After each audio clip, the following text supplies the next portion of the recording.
President Volodymyr Zelensky has been giving regular addresses to the people of Ukraine so that they know what is going on, but also to maintain morale in the face of an absolutely barbaric, brutal invasion. So we want to show you a little bit of the most recent address from the Ukrainian president. Плани ворога. Плани, які будувалися роками, підло, прораховано, з ненавистю до нашої країни, до наших людей, до будь-яких людей, які мають дві речі – свободу і серце. Але ми їх зупинили і б'ємо. Наші військові, наші прикордонники, наша тероборона, навіть прості фермери беруть в полон російських військових щоденно. І вони всі говорять тільки одне. Вони не знають, для чого вони тут. Незважаючи на те, що їх у десятки разів більше, моральний стан ворога постійно погіршується. Все більше окупантів втікають назад у Росію. Від нас, від вас, від усіх, хто виганяє ворога джавелінами, стугнами, гарматами, танками, літаками, гвинтокрилами, усім, що стріляє. Держави. Це розгублені діти, яких використали. Заберіть їх додому.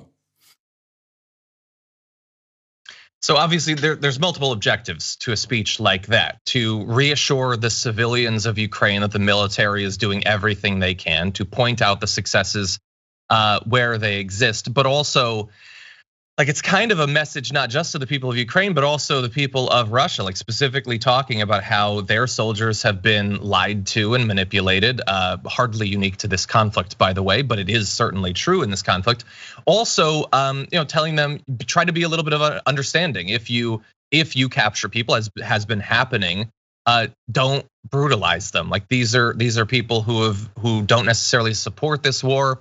So I think he's trying to strike a very careful line, and so far in this conflict, I think he's been very successful. The reaction from his people and internationally has been incredibly positive so far.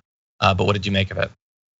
Yeah, I mean, like one of the things to remember is that there are a lot of like historical and cultural ties between Russia and Ukraine. And so there are quite literally people who have family in like both the Ukrainian military and the Russian military. And there are people in the Russian military who have family that are in Ukraine, that are civilians that are like trying to defend themselves. And now obviously, right, sort of recruiting all the civilians you can to be part of the military is a risky strategy. Like mistakes are going to be made and it's going to lead to like a lot of chaos. But one of the things that I think Zelensky knows is that, I mean, war is really a practice in logistics more so than anything else in terms of like strategy, right?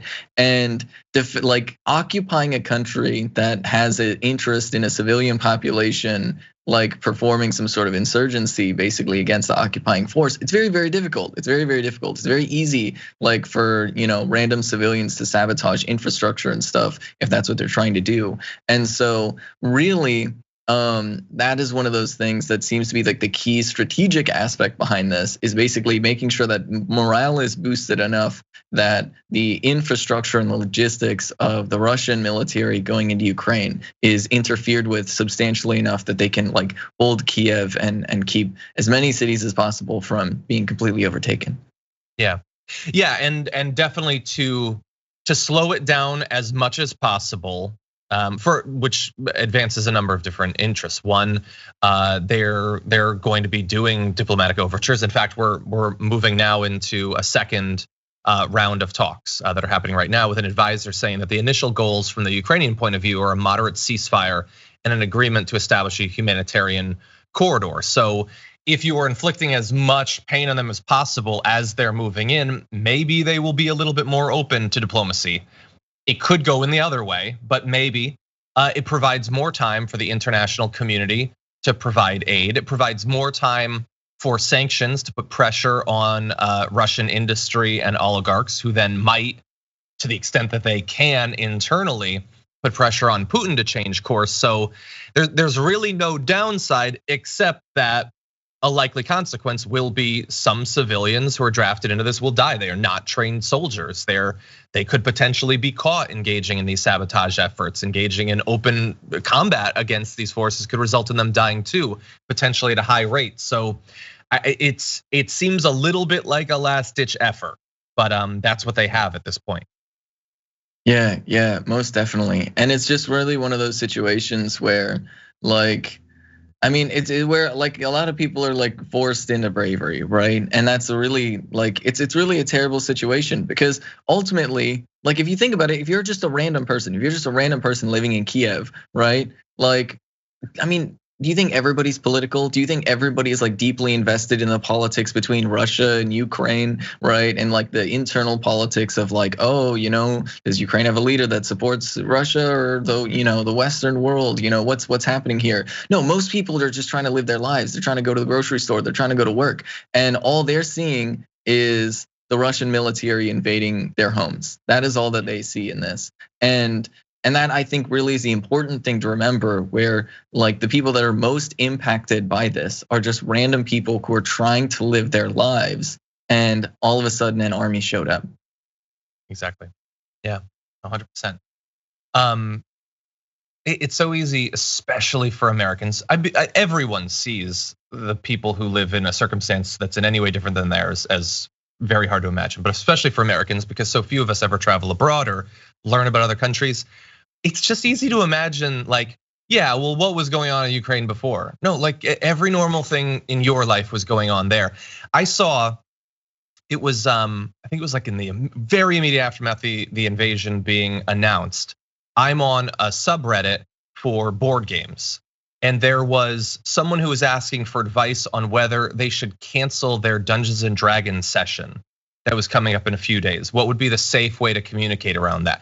Like, and obviously that seems weird in the context of what's going on, but no, just people are just living their life. They're just trying to live. In all cases, by the way, I know that we're probably gonna get in trouble. It's gonna be a little bit counterproductive to continually remind people that we are not both sidesing when we say you should care about other refugees. You should care about other people who are being invaded by a massive military power. We also mean it here very much. So let's be clear about that.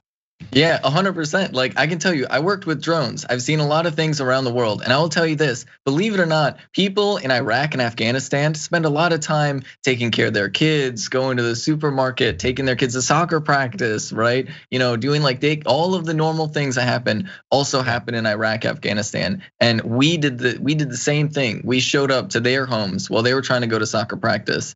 And it's a terrible thing to do. It's terrible. 100%.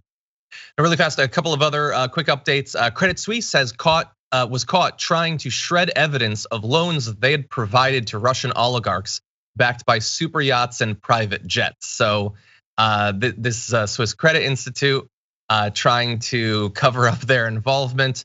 They've been offloading risks from its exposure to US sanctioned Russian oligarchs. And yeah, so they got caught. Let's keep it real. There's a lot of financial organizations in a lot of countries that have been involved in helping Russian oligarchs to hide their wealth and everything. I look forward in a couple of years to some equivalent to like the Panama Papers or something. For now, understand that as tense and fraught as things are in Ukraine, in a different way, a lot of these banks are trying to figure out how to hide what they've been up to.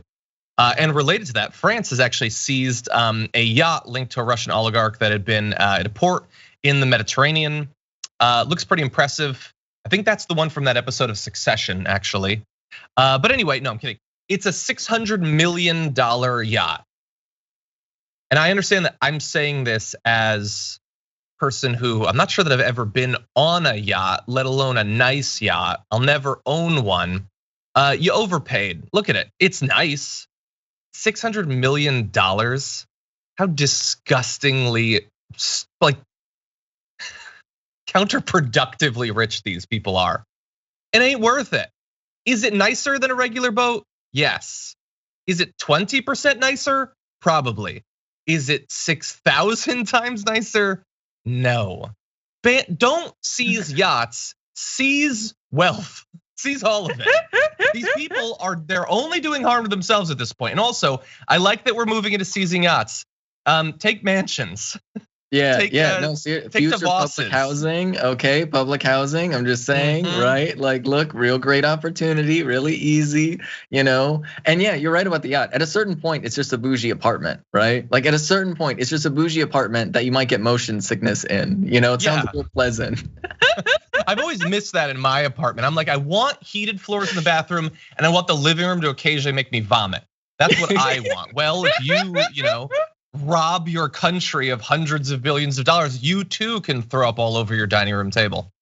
Anyway, I'm glad that this financial pressure is being put on the oligarchs, and this sort of thing especially because broad-based sanctions obviously can hit regular people. This sort of thing seems less likely to, at least immediately. So I'm glad that they're doing that to these high-profile things. Maybe that'll put a little bit of fear into other oligarchs.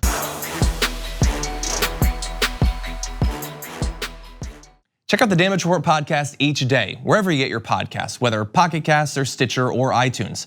You can join me as I give you the news and stories you want, with a range of co-hosts and interview guests jumping in on the fun each day. Again, that's the Damage Report, wherever you get your podcasts. And if you get them at iTunes, don't forget to rate and review. Sometimes I'll read them live on the show.